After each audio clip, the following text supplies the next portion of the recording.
Operation सिंदूर।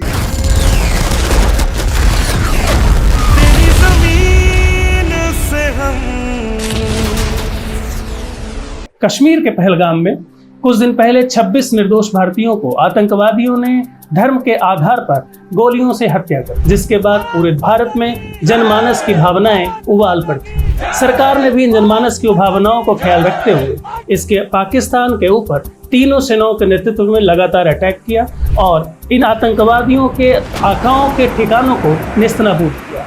भारत के तरफ से मिसाइल, ड्रोन्स इत्यादि से उन आतंकवादी ठिकानों को न सिर्फ LOC बल्कि भारत और पाकिस्तान के इंटरनेशनल बॉर्डर से भीतर घुस करके, यानी यूं कहें कि पाकिस्तान के घर में घुस करके उन आतंकवादियों को मारने का काम किया।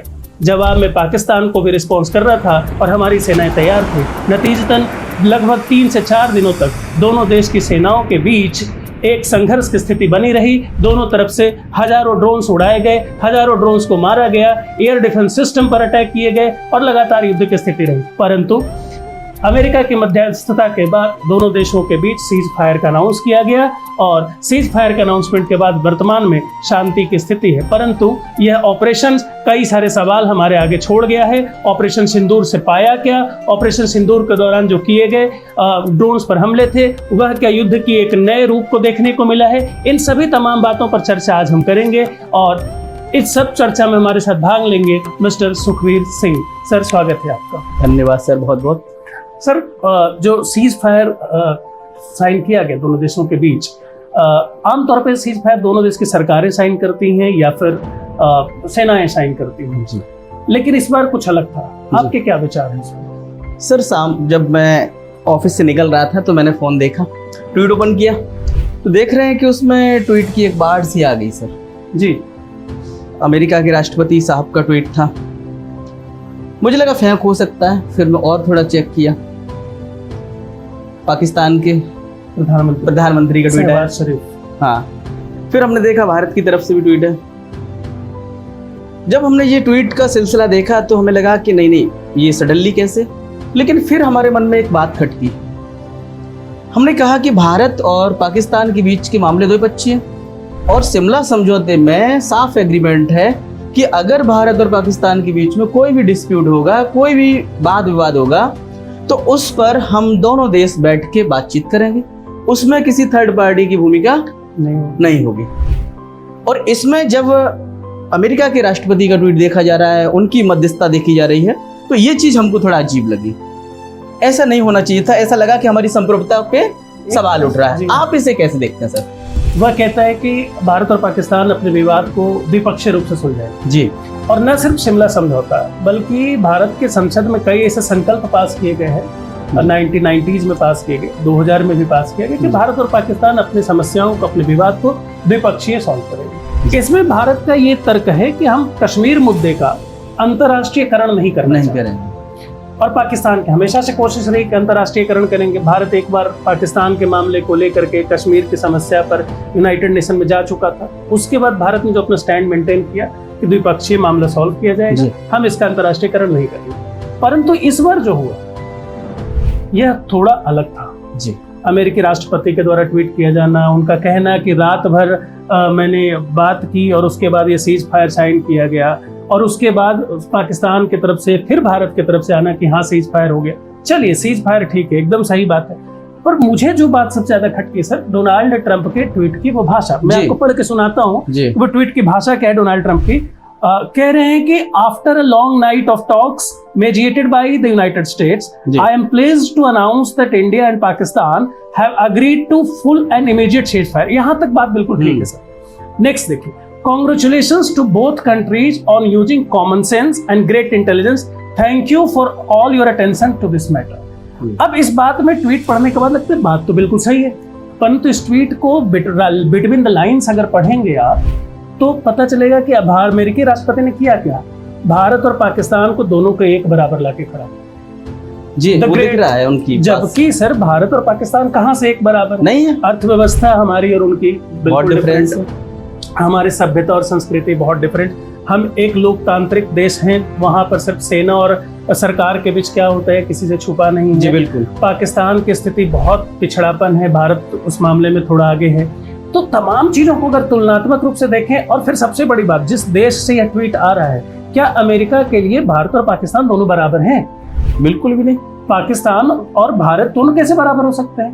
भारत और अमेरिका एक दूसरे के रणनीतिक साझेदार हैं। क्वाड में हमारी भूमिका है। बिल्कुल। पाकिस्तान तो चीन का LIG के बाद किसी से छुपा है जी, लेकिन अमेरिका ने भारत और पाकिस्तान को एक ही टोकरी में बराबर खड़ा कर दिया जी। तो जो बात आप संप्रभुता की कह रहे हैं वो तो ठीक है, पर मुझे इसमें कहीं ना कहीं हमारे विदेश नीति पर भी सवाल उठता हुआ दिखा कि क्या हमारी विदेश नीति इतनी कमजोर है? क्या हमने अमेरिका के साथ संबंध इतने प्रगाढ़ इसी दिन के लिए रखे थे? और दूसरा, उसके बाद फिर आपने देखा IMF का फंड भी पाकिस्तान को मिला जी, और IMF में बिना अमेरिका के कुछ हो नहीं सकता। बिल्कुल। तो तमाम बातें हैं जिसको लेकर के सवाल तो उठ रहे हैं, पर अच्छी बात है कि पीस प्रिवेल्स, शांति स्थापित हुई, सीज फायर हुआ, और चलिए कम से कम एक बात तो है कि युद्ध ना हुआ, ठीक बात है, लोगों की जिंदगियां बची, लोगों के लाइवलीहुड्स बचे जी। तो मेरा तो इस पर पहला रिएक्शन तो यही था। पाकिस्तान के साथ टर्की खड़ा हुआ है, स्पष्ट दिख रहा है, और पाकिस्तान के साथ डायरेक्टली इनडायरेक्टली चाइना भी सपोर्ट कर ही रहा है, क्योंकि उनके जो मिसाइलें जो आ रहे हैं, उनके ड्रोन आ रहे हैं, ये इन्हीं दोनों कंट्री से हैं। जी हाँ, ठीक है। तो हमको लग रहा है, दिख ही रहा है कि भाई दोनों कंट्री उनको सपोर्ट कर रही हैं। लेकिन भारत के फेवर में इजराइल कह रहा है कि हम आतंकवाद के हर रूप का विरोध करते हैं। भारत के साथ को भूल रहे हैं। हाँ, पाकिस्तान के साथ एक और देश खड़ा था, अजरबैजान। जी जी, अजरबैजान में खड़ा था, यानी कि उनकी तरफ 3 ऐसे मुल्क खड़े। और हमारी तरफ क्या है कि इजराइल कहता है कि हम आतंकवाद के हर रूप का विरोध कर रहे हैं, आतंकवाद के हर रूप का हम विरोध कर रहे हैं, और आतंकवाद के खिलाफ हम भारत के साथ खड़े हैं। जबकि वहां पर रूस समेत कुछ न्यूट्रल सा दिख रहा है। अमेरिका की भूमिका आपने देख ही ली कि भाई इस सिचुएशन में IMF की तरफ से उन्होंने बैलआउट पैकेज भी उन्होंने दिला दिया। जबकि जब भारत के प्रधानमंत्री आदरणीय मोदी जी यात्राएं करते हैं, लेकिन उन यात्राओं को देखते हुए ऐसा नहीं लगता है कि भारत ने कुछ हासिल किया। भारत अलग थलग मुझे पड़ता हुआ दिखाई दिया। आप इसे कैसे देखते हैं? नहीं, सही बात है सर। देखिए, भारत का कहीं ना कहीं एक नजरिए से देखें तो विदेश नीति पर सवाल तो उठे जी। इस समय विदेश नीति पर ये हम नहीं उठा रहे जी। ये आप किसी राष्ट्रीय मीडिया, उन मीडिया को छोड़ करके जिन पर आरोप है कि सरकार के पक्ष कार्य करते हैं, आप एक न्यूट्रल मीडिया को देखें या अंतर्राष्ट्रीय मीडिया को देखें, भारत के विदेश नीति पर सवाल उठे। और लेकिन सर, विदेश नीति में क्या है कि एक बात बहुत कॉमन है जी। हर देश इस बात से आपके साथ नहीं खड़ा होगा कि उसका आपके साथ कोई सहानुभूति है या कुछ। देश एक दूसरे के साथ खड़े इसलिए होते हैं ताकि उनके अपना को बेनिफिट। आपने जिक्र किया इजराइल का, भारत के साथ क्यों खड़ा है? ठीक है, आतंकवाद का विरोध तो ठीक है, पर इजराइल और भारत पिछले 20 सालों में सर बहुत करीब आए हैं। हमें याद है कि 1992 के बाद से भारत और इजराइल बहुत तेजी से आ गया। इजराइल के जब स्थापना हुई थी, मैं इजराइल का इतिहास थोड़ा सा यहाँ पर लोगों को बताऊं, 1 मिनट लेकर सर। इजराइल की जब स्थापना हुई तो भारत 1945 में आजाद हुआ है, और 47 में, और 1948 में इजराइल आजाद हुआ। भारत ने इजराइल को तब पंडित नेहरू की सरकार ने रिकॉग्नाइज नहीं किया, कहा कि इजराइल को हम एक देश के रूप में नहीं मानते हैं, फिलिस्तीन के साथ। जी बिल्कुल। फिर 1950 में भारत ने उनको इजराइल को मान्यता दी। फिर उसके अगले 42 साल तक हमारे उनके बीच कोई राजनयिक संबंध नहीं रहे। फिर 1992 में जाकर के भारत और इजराइल के बीच राजनयिक संबंध होते हैं। PV नरसिम्हा राव भारत के प्रधानमंत्री हैं, पहली बार वहां पे राजदूत वगैरह रखा गया। सो कुल मिलाकर के, और उसके बाद फिर भारत और इजराइल के संबंध लगातार प्रगाढ़ होते हैं, और वर्तमान में भारत और इजराइल बहुत सारे कोऑपरेशन। अब रही बात कि इजराइल भारत के सपोर्ट में आतंकवाद के नाम पर खड़ा था, सर एक बात भूल रहे हैं हम कि इस पूरे हमले में, इस पूरे तनाव में भारत ने जिस ड्रोन का इस्तेमाल किया है वह इजराइल का हेरोन्स ड्रोन है जी बिल्कुल। यानी कि हमारी टेक्नोलॉजी, और सर वॉर ना इन देशों के लिए जो डिफेंस मैकेनिज्म बनाते हैं, इन देशों के लिए वॉर जो है एक मार्केटिंग का जरिया होता है। चीन ने पाकिस्तान का इसलिए सपोर्ट दिया। आप अगर देखेंगे तो भारत का राफेल जो बनाती है डसॉ, फ्रांस की कंपनी, उसका अंग्रेजी में डसॉल्ट लिखते हैं पर डसॉ पढ़ते हैं। डसॉ का शेयर मार्केट उसके बाद गिरा है, जबकि जो चीन का जो एयरक्राफ्ट पाकिस्तान यूज कर रहा था उसको बनाने वाली कंपनी का शेयर मार्केट में बढ़ा है। तो ये मार्केट पर भी चलता है, ये एक दूसरे के अपने हित को भी लेकर के जाते हैं। चीन न तो पाकिस्तान के साथ खड़ा होगा साथ पूरे क्लियरली, और न ही भारत के खिलाफ खड़ा होगा, क्योंकि भारत उसके लिए एक मार्केट है, जबकि पाकिस्तान में उसका इन्वेस्टमेंट है। रूस की स्थिति समझने को, रूस और भारत बहुत एक दूसरे के बड़े अच्छे मित्र हैं, परंतु रूस की स्थिति समझिए, इन दिनों रूस एक युद्ध में अलग लगा हुआ है। दूसरी तरफ रूस और चीन इन पिछले कुछ दिनों में बहुत करीब आए, व्यापारिक संबंध उनके अच्छे हो रहे हैं। भारत और अमेरिका बहुत करीब गए हैं जी। तो जब रूस और चीन एक दूसरे के साथ है, भारत और अमेरिका एक दूसरे के साथ है, जबकि चीन पाकिस्तान के साथ खड़ा है, तो जाहिर सी बात है रूस को न्यूट्रल होना था। जी भले रूस भारत का सपोर्ट करे पर रूस को न्यूट्रल होना ही था। अमेरिका की बात करें, सबसे ज्यादा जो बात खटकी वो अमेरिका की। फिर रणनीतिक साझेदार, जो क्वाड में हम कहते हैं कि हम रणनीतिक साझेदार हैं, जी किस बात के रणनीतिक साझेदार हैं? जब एक देश की रणनीति में आपने क्या किया, भारत के साथ खड़े नहीं हुए, तो कहीं ना कहीं भारत की विदेश नीति ऐसी रही है, कमजोर दिख रही 20 है। दिनों में कमजोर दिख रही है। हम उतने ग्लोबल वॉइस अपने आप को कहते हैं, हम विश्व गुरु बनने की बात तो करते हैं, पर क्या वाकई में विश्व गुरु की तरफ हम जा रहे हैं? हमारी विदेश नीति विश्व गुरु की तरफ जा रही है, और ये सिर्फ अंतर्राष्ट्रीय मंच पर नहीं, सर आप क्षेत्रीय स्तर पर भी देखिए। छोड़िए अमेरिका को, रूस को, क्या भूटान भारत के साथ बोला? नहीं, क्या अभी तो नेपाल झुका भारत के उसका साथ नहीं। खड़ा हुआ? नहीं क्या श्रीलंका खड़ा हुआ? क्या मालदीव खड़ा हुआ? क्या बांग्लादेश खड़ा हुआ? क्या नहीं। अफगानिस्तान खड़ा हुआ? अफगानिस्तान को, जबकि हम तो यहाँ क्रिकेट मतलब इतना घरेलू मैं कह रहा हूँ कि मैच, मतलब सारी वैश्विक चीजें दे रहे हैं प्रतिनिधित्व छोड़िए, हमको। क्षेत्रीय प्रतिनिधित्व पर भी आप देखेंगे तो नहीं, भारत के सवाल साथ उठ कौन रहा खड़ा है। है? अब इसको देखने के दो तरीके हैं, एक कि हम अकेले ही काफी हैं, दूसरा हम अकेले पड़ गए। अब ये दर्शकों के ऊपर है कि वो तय करें कि आप कौन से एंगल को देखना चाहते हैं भारत की विदेश नीति को। हम अकेले ही काफी हैं या हम अकेले पड़ गए इस पूरे मामले में? परंतु ये तो दिखा कि भारत की विदेश नीति में वो जो एक धमक होनी चाहिए थी, जैसी अर्थव्यवस्था हमें, जैसा मार्केट हम हैं, जैसा शक्तिशाली मुल्क हम हैं, जैसा लोकतांत्रिक वैल्यूज हमारी हैं, जैसे हमारे शुरुआत से विचार रहे हैं, उस हिसाब से भारत का एक धमक होना चाहिए था। परंतु पिछले 10 सालों में या 15 सालों में भारत की विदेश नीति में कहीं ना कहीं एक बदलाव आया है, जिसका नतीजा हमको भी देखने को मिला है। अजरबैजान जैसा देश पाकिस्तान के साथ खड़ा से खुलकर सपोर्ट करता है। जिस अजरबैजान की अर्थव्यवस्था में 10% तो योगदान टूरिज्म का है, और उस टूरिज्म में भारत तीसरा सबसे बड़ा कॉन्ट्रीब्यूटर है, और वो हमारे खिलाफ खड़े हैं। पिछले 2.5 सालों में अजरबैजान जाने वाले पर्यटकों का 4 गुना बढ़ोतरी हुई है भारत से। भारत से जो अजरबैजान जाते हैं पर्यटक, उनकी संख्या 4 गुना बढ़ी, फिर भी वो पाकिस्तान के साथ खड़े। तो बहुत सारी चीजें हैं जो इस युद्ध ने भारत के आगे बहुत सारे प्रश्न छोड़े हैं, जिन पर हमको काम करने की आवश्यकता है, जिन पर हमें ध्यान देने की जरूरत है, और बहुत सारे ऐसे काम हमारे आगे ला करके रख दिया गया है जिसको सोचना पड़ेगा एक बार विदेश नीति के लिहाज से। बहुत बढ़िया सर। सर एक प्रश्न और मेरे मन में खटका इस घटनाक्रम को देखते हुए। जी। पाकिस्तान युद्ध में जूझ रहा है, अपने अस्तित्व को बचा रहा है, उसी टाइम देख रहे हैं, और ये बात किसी से छुपी नहीं है, पाकिस्तान एक आतंकपरस्त देश है, जग जाहिर है। हाँ, सारे तो वही। कंधार हाईजैक विमान की घटना, भागीदारी पाकिस्तान की। जी हाँ, हाफिज सईद वहीं से है। Laden Osama bin Laden Abbottabad से पकड़ा गया, अमेरिका का वो तो है ना, मार दिए उनको। उसके बाद ये ताज होटल की घटना, मतलब पाकिस्तान में मतलब आतंक की एक लंबी लिस्ट है। मैं यहीं पे रोकूंगा सर, एक और जो विदेश नीति की बात हम लोग कर रहे थे, एबटाबाद की चर्चा। जी, जी, जी। लादेन एबटाबाद में छिपता है, अमेरिका घुस करके पाकिस्तान में मार सकता है। जी बिल्कुल। और जब भारत जाकर के आतंकवादियों को मारे तो क्या कह रहे? Cease fire. हाँ, सीज फायर। आप समझ रहे हैं इस बात? उसी बात को आगे बढ़ा रहा हूँ। हमने देखा कि निक्सन के समय से और भारत अमेरिका के संबंधों से मैं इस चीज को देख रहा हूँ। मैं उसी पर आपकी तरफ से राय चाहूंगा कि एक तरफ से पाकिस्तान कह रहा है कि हमारे भारत के साथ द्विपक्षीय मामले बहुत अच्छे हैं, सारी चीजें हैं, देख रहे हैं, चलो ठीक है, मैं मानता हूँ इस बात को। लेकिन सर मैं ये बात जानना चाहूंगा आपसे, आप विदेश मामलों की जानकार हैं, IMF और जो वर्ल्ड बैंक, ठीक है, तो सर ये बताइए, अभी जो IMF से जो बेल आउट पैकेज मिला है पाकिस्तान को, भारत भी IMF का एक सही प्रमुख कोटा धारक है, तो वहां पर हम कुछ कमजोर पड़ते दिखाई दे रहे हैं। अमेरिका चाहता तो रुक सकता था। ये इस चर्चा को, इस सब घटनाक्रम को आप कैसे देखते हैं? 2 व्याख्याएं हैं। क्या भारत इस फंड को रुकवा देता? मैं सिंपल ये कहूं कि IMF ने जो बेल आउट पैकेज दिया उसको कुछ समय के लिए क्यों नहीं रोका गया? मैं ये कह रहा हूँ कि सबसे पहले सवाल उठता है, क्या भारत इसको रुकवा देता? तो संभव नहीं था, क्योंकि सर IMF की जो संरचना समझते होंगे दर्शक, थोड़ा सा बस IMF के बारे में, कि उसके अंदर जितने महत्वपूर्ण फैसले लिए जाएंगे उसमें आम वोटिंग या जो विशेषाधिकार होते हैं, जो मताधिकार होते हैं, उससे अलग होते हैं, मतदान से अलग होते हैं। मैं सही शब्द इस्तेमाल करूं, मतदान प्रक्रिया से अलग होते हैं। आमतौर पे बहुमत के लिए तो 50% बहुमत चाहिए, तो 2/3 चाहिए होता है, पर IMF में किसी महत्वपूर्ण फैसले पर बहुमत के लिए 85% वोट चाहिए। पहली बात। दूसरी बात सर, IMF में जो कोटा सिस्टम है कि आपका वोटिंग राइट कितना होगा, तो अमेरिका का वोटिंग राइट सर 16 कुछ %, हाँ, समथिंग 16.5% के आसपास, 16.4 समथिंग अगर है। अब उस लिहाज से देखें कि 85% वोट चाहिए और अमेरिका का 16% है, तो क्या बिना अमेरिका के 85% वोट लाया जा सकता है? नहीं, संभव ही नहीं है। अच्छा, अमेरिका, तो फिर इसका मतलब अमेरिका ने उसके वोट दिए।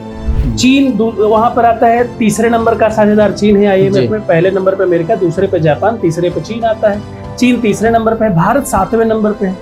अगर भारत विरोध कर भी लेता तो शायद ये पैकेज तो नहीं रुकता, पाकिस्तान को मिलना ही था। अब सवाल आया कि क्या हम डिले कर सकते थे जी। तो हाँ, अगर हमारी डिप्लोमेसी बड़ी अच्छी होती, अगर हमारा इन देशों के साथ संबंध अच्छे होते, उनको हम अपने मुद्दे पर एकजुट कर पाते कि आतंकवाद के खिलाफ पैकेज अभी मत दीजिए, युद्ध में हम पाकिस्तान को सबक सिखा दें, उसके बाद पैकेज दीजिए, तो शायद हम रुकवा सकते थे। हफ्ते भर भी रुकवा देते, 2 हफ्ते भी रुकवा देते सर, तभी पाकिस्तान तो घुटनों पे आ पाकिस्तान जाता। बिलबिला जाता। मैं कहूँ तो बिलबिला जाता, क्योंकि सर उनके पास रिजर्व नहीं है। फॉरेक्स रिजर्व हमारे पास लगभग 11 महीने का, 10 महीने कुछ दिन का है, लगभग 10 और 11 महीने के बीच। पर पाकिस्तान के पास ऐसा नहीं है।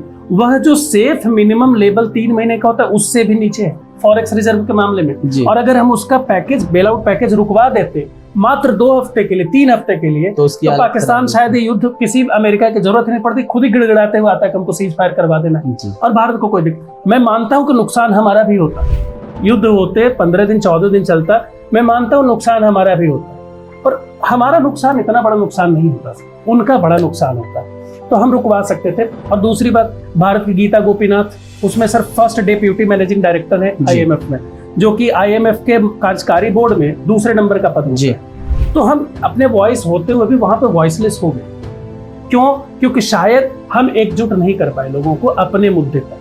नतीजा आईएमएफ का पैकेज जो है पाकिस्तान को मिला, और ऐसे समय मिला जो युद्ध के समय मिला। तो शायद आईएमएफ के पैकेज ही था जिसने शायद सीज फायर को करवाने में भी काम दिया होगा, क्योंकि अमेरिका ने शायद, जो मैं इंटरनेशनल मीडिया से कंडीशन लगाई है, तो कंडीशन यही है कि अगर तुमको पैकेज चाहिए तो तुम सीज फायर करो। तो शायद पैकेज के बदले में सीज फायर की डील हुई। और अमेरिकी राष्ट्रपति अभी सऊदी अरब के दौरे पर थे, और उन्होंने कहा कि मैंने दोनों देशों को कहा, यहाँ पर फिर अमेरिकी राष्ट्रपति का बड़ा बोलापन है, कहने कि मैंने दोनों देशों को कहा कि अगर तुम सीज फायर नहीं करोगे तो मैं ट्रेड रोक दूंगा। व्यापार को लेकर उन्होंने इस बात, व्यापार को लेकर के प्रभावित हो। यह बात अमेरिकी राष्ट्रपति पाकिस्तान को तो कह सकते, पर भारत को कहने की हिम्मत कैसे हुई? रोक दो व्यापार, हम तुम्हारे लिए सबसे बड़े मार्केट हैं। बिल्कुल, तो रोक दो व्यापार। क्या बिल्कुल सर, इस चर्चा को थोड़ा सा और आगे बढ़ाते हैं, और हम जो प्रश्नों का जो सिलसिला है थोड़ा युद्ध की तरफ लेके आते हैं। अच्छा, रथ, हाँ जो रथ है, हाँ अपना जो रथ है जो चर्चा का, वो युद्ध की तरफ चलता है। सर इस युद्ध में कुछ नई चीजें हमें देखने को मिली। वैसे तो देखते हैं कि जो युद्ध होते हैं परंपरागत तरीके से, है ना, पारंपरिक जो युद्ध शैली जो होती है, तरीके, तौर तरीके, मिसाइल है, मतलब टैंक चल रहे हैं, गोलाबारी हो ही रही है, वो सारी चीजें चल रही हैं। लेकिन इस युद्ध में ना हमको ड्रोन ज्यादा बड़े पैमाने पे देखने को मिले। दोनों देश आपस में ड्रोन से युद्ध कर रहे हैं। आखिर क्या हम ड्रोन वॉर की तरफ शिफ्ट हो रहे हैं? आप इसे कैसे देखते हैं? सर मैं इसको देखता हूँ, देखिए इतिहास में युद्ध जब भी बदला गया तो उसमें ड्रोन की भूमिका रही है। एक हुआ करते थे गुरु द्रोण जी, महाभारत के युद्ध बदलने की हैसियत रखते थे, और वर्तमान में आए हैं नए गुरु ड्रोन। दोनों युद्ध बदल रहे हैं। सर जो ड्रोन का इस्तेमाल है, ये युद्ध के नए रूप का इस्तेमाल है, क्योंकि युद्ध पारंपरिक युद्ध, अब टेक्नोलॉजी ने सब कुछ बदला है सर, हमारे जीवन को सुगम बनाया है, तो युद्ध को भी टेक्नोलॉजी बहुत अलग लेवल पे जा रहा है। ड्रोन के वॉर का सबसे बढ़िया एग्जांपल किसी को देखना है तो अजरबैजान और आर्मेनिया के युद्ध को देखिए। अजरबैजान सिर्फ ड्रोन का इस्तेमाल करके उस युद्ध को जीत गया। रूस और यूक्रेन को देखिए जी, रूस के पास इतनी शक्ति है कि यूक्रेन को जब चाहे तब खत्म कर सकता है। पर एक तो यूक्रेन के प्रति रूस की जो नीतियां हैं वह, और दूसरा यूक्रेन द्वारा ड्रोन का इस्तेमाल किया जाता है। इन दोनों वजह से वो युद्ध रुका है। आखिर ड्रोन है क्या? सर ड्रोन एक यूएवी है, अनमैन्ड एरियल व्हीकल है, जिस पर किसी इंसान की जरूरत नहीं। उसको चलाता पायलट ही है, पर पायलट कंट्रोल सिस्टम अपने कंट्रोल रूम से बैठ करके अपने देश में बैठ के कंट्रोल कर रहा है, और ऊपर बिना पायलट का एक जहाज ऊपर उड़ रहा है जी। भारत ने अमेरिका से बहुत सारे ड्रोन खरीदे, 2019 में ड्रोन की नीतियां बनाई, और उसके बाद अमेरिका से ड्रोन खरीदे, और ला करके हमने अभी इजराइल से ड्रोन खरीदा। हेरॉन्स ड्रोन जो इस्तेमाल करते हैं हम इंडिया, यह सब लाए वहां से। दरअसल सर ड्रोन का इस्तेमाल इसलिए करते हैं ना कि एक तो कि मल्टीपल यूज है इसका, और कोई लॉस भी नहीं, एक मशीन ही मारोगे, इंसान का कोई लॉस नहीं, मल्टीपल यूज है, छोटा है, रडार के नजर में आने से भी बच सकता है। ड्रोन की इस्तेमाल रेकी के लिए इस्तेमाल करते हैं, जिस हेरॉन्स ड्रोन की बात कर रहे हैं, भारत रेकी के लिए इस्तेमाल करता था पहले, अब उस पर मिसाइल भी लगाए जाते हैं, तो ड्रोन रेकी का भी इस्तेमाल कर सकते हैं, और यही पूरा तरीका था जी। आप समझिए कि ड्रोन क्यों इस्तेमाल, आप इस पूरे युद्ध को समझिए, पैटर्न समझिए। दोनों तरफ से बड़ी बड़ी मिसाइलों का प्रयोग हो सकता था, टैंक का प्रयोग हो सकता, लेकिन नहीं हुआ इस बार। इस युद्ध को अगर देखेंगे तो पहले दिन दोनों देशों ने क्या किया है, सीज फायर तोड़ा है, जी। सेलिंग हुई है, गोलियां चली। जी। फिर दूसरे और तीसरे दिन सर पूरे ड्रोन्स आए। क्यों आ रहे थे ड्रोन्स? इसलिए नहीं कि वो बम गिराएंगे। ड्रोन सर उसके अंदर सेंसर हो सकता है, उसके अंदर ट्रांसपोर्टर हो सकता है, और जैसे ही अब वो आए ही थे कि आप मार के गिरा दो। मीडिया पे चल रहा है कि हमने इतने ड्रोन मार गिराए, पर वो ड्रोन आए ही थे ताकि मार के गिराया जाए, ताकि जैसे ही आप अपने एयर डिफेंस सिस्टम से उसको हिट करें, उसका ट्रांसपोर्टर तुरंत सिग्नल भेज दे, ओके भारत की एयर डिफेंस सिस्टम इस लाइन पे इतनी मजबूत है। ओके, वो इसलिए नहीं आए थे कि मिसाइल गिराए। और अगर इस रेकी के बाद इस तरह से जो एक डिफेंस सिस्टम का सर्विलांस करने के बाद अगर वो बच जाए तो आकर के एक आध बम बारूद गिरा दे, जो नुकसान भी होना है हो जाए। तो ड्रोन्स का बहुत इस्तेमाल है सर, और इसीलिए ड्रोन ने पूरी दुनिया के युद्ध को बदल दिया है। वर्तमान में युद्ध जो है अब ड्रोन से लड़ रहे हैं, और वो दिन दूर नहीं है सर, जब मैं एक बात कह दूं कि वह दिन दूर नहीं है जब युद्ध लड़ने के लिए सैनिकों का इस्तेमाल नहीं बल्कि रोबोट का इस्तेमाल करने लगे। आप सोचिए, अगर रोबोट का इस्तेमाल होने लगे, कोई इमोशंस नहीं है, इमोशन नहीं रहेगा, तो देश फिर युद्ध लड़ते रहेंगे।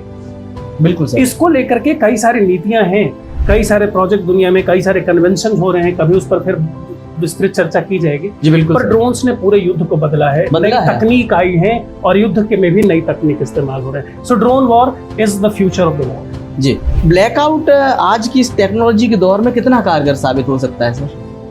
कि सारी लाइटें बंद कर दो, जो भी इमारतें हैं सारे लोग। हाँ, मैं आपको भी कहूंगा, और दर्शक जो देख रहे होंगे, ज्यादातर मैं समझता हूँ कि आपके दर्शक यंग एज वाले हैं। जी बिल्कुल। सबके घरों में पिताजी, चाचा जी, दादाजी होंगे, उनसे 1971 के ब्लैकआउट के बारे में पूछ सकते हैं। 1971 भारत पाकिस्तान, उस युद्ध में ब्लैकआउट होता था। मतलब अर्थ है ब्लैकआउट का कि आप घरों की बिजलियों को बंद कर दीजिए, लाइट्स बंद कर दीजिए, ताकि कोई दुश्मन का टोही जहाज ऊपर से उड़ रहा है और ऊपर से कोई बम गिराने के लिए आया हो तो उसको जगह न दिखे, टारगेट न दिखे कि कहाँ गिराना है, इसलिए लाइट्स ऑफ कर देते थे। तो उससे कन्वेंशनल वॉर में तो थोड़ी सी मदद मिलती थी। उससे दूसरा फायदा है कि जनता को भी पता चलता है कि नहीं, मानसिक तौर पर युद्ध के लिए तैयार होते हैं। लेकिन सर क्या वर्तमान में कारगर है?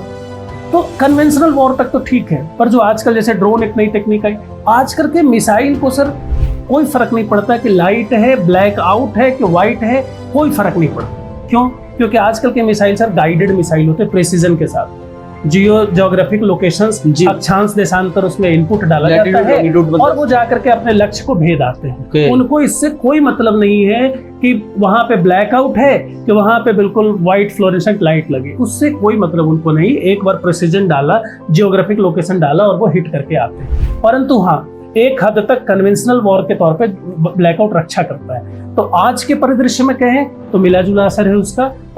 एक पारंपरिक युद्ध से कोई हवाई जहाज ऊपर से बम गिराने का सोच रहा है तो वो रक्षा कर सकता है, परंतु जो आजकल के लेजर गाइडेड मिसाइल हैं, प्रिसीजन के साथ हिट करने वाले मिसाइल हैं, उनसे रक्षा करेगा तो ऐसा मतलब हम ये कह सकते हैं कि ये मेंटली प्रिपेयर करने की एक प्रोसेस कह सकते हैं, लेकिन इससे मेडिकल सुविधाएं भी प्रभावित हो सकती है। बहुत सारी सुविधाएं प्रभावित हो सकती हैं, इससे प्रभाव तो पड़ता ही है सर। अगर ब्लैकआउट कर दे रहे हैं और हॉस्पिटल्स वगैरह है, कैसे काम चलेगा? तो बहुत सारे उसको लेकर के सर कई कन्वेंशन है, जैसे जिनेवा कन्वेंशन कहता है कि नहीं, सिविलियंस पर अटैक नहीं करेंगे, बच्चों पर अटैक नहीं करेंगे, हॉस्पिटल्स पर अटैक नहीं करेंगे, तो तमाम कन्वेंशन है जिसको लेकर। लेकिन पाकिस्तान इन कन्वेंशन को कहाँ मानता है? उसने इस बार सिविलियंस को मतलब सर एक कहावत है, everything is fair in love and war. प्रश्न ये है कि सीज फायर हो गया, लेकिन पाकिस्तान के ड्रोन फिर भी देखे गए। क्या इसका कोई प्रभाव पड़ सकता है? पाकिस्तान तो एक कुत्ते की दुम जैसा है जो कभी सीधी होने नहीं वाली है।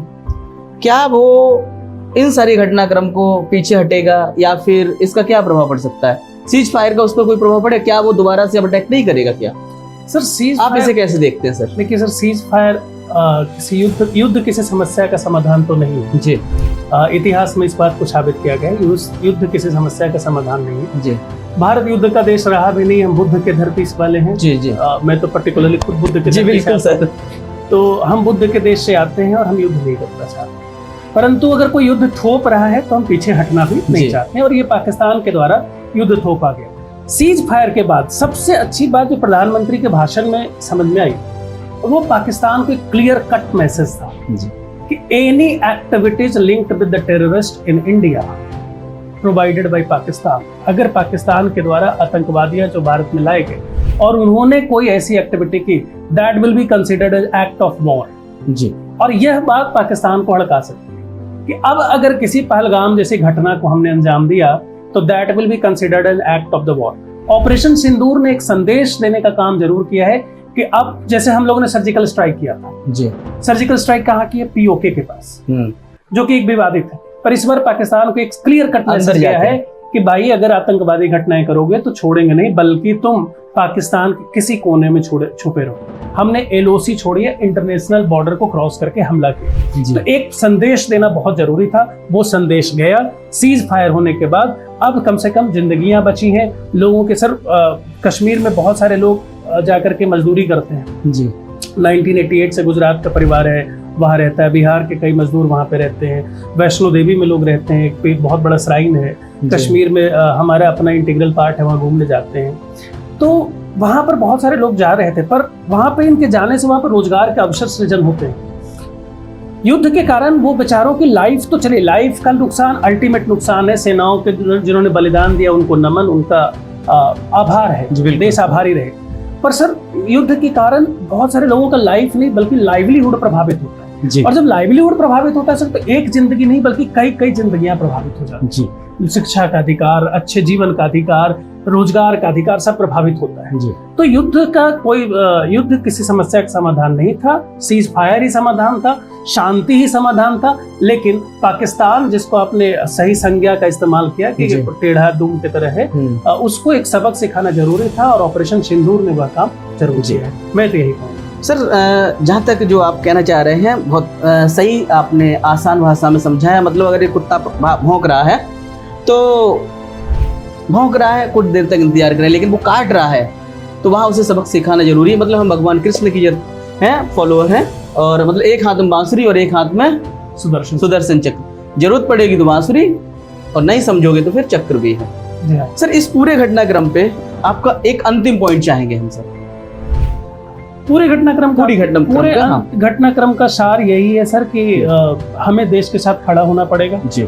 और सबसे पहले कि इस घटना में शुरुआत हमने पहलगाम से की थी जी। और पहलगाम घटना के बाद याद करिए वो प्रेस कॉन्फ्रेंस जिसमें सोफिया कुरैशी, व्योमिका सिंह और मिस्री साहब आते हैं, फॉरेन सेक्रेटरी हमारे। वो एक मैसेज था कि पहलगाम हमले के बाद जो देश में हिंदू मुस्लिम डिवाइड हो रहा था, एक धर्म के प्रति हमारे भावनाएं उद्वेलित हो रही थी, उसको नियंत्रण में रखना है, यही पाकिस्तान का मकसद है और हमें एज ए नेशन इससे बचना होगा। एक तो ये टेक है और दूसरा टेक ये है कि पाकिस्तान को सबक हमने सिखाया है और हमेशा तैयार रहना पड़ेगा। जैसा कि सेना ने कहा भी कि ऑपरेशन सिंदूर स्थगित किया गया है, बंद नहीं हुआ है, कभी भी फिर शुरू हो सकता है। और तीसरी बात जो सबसे महत्वपूर्ण है, भारत को अपनी विदेश नीतियों में समीक्षा करने की जरूरत है। हम न क्षेत्रीय समर्थन पा रहे हैं और न ही वैश्विक तौर पर बहुत समर्थन मिल रहा है। तो अपने देश में माहौल बनाना, चुनाव जीतना, अपनी बातें प्रोपेगेंडा अपने देश में साबित करना, अपने देश में लोगों के मानसिक स्थिति को कंट्रोल करना एक अलग बात होती है, पर अंतर्राष्ट्रीय स्तर पर कंट्रोल करना एक डिफरेंट चीज होता है और हमको उस पर मुखर होकर के अपने आप को रखना है और इसकी समीक्षा करनी है। मैं इन 3 बिंदुओं के साथ ही इस पूरे सब ऑपरेशन को और पूरे घटनाक्रम को देखता हूँ। सर उठा के चले हमें हंस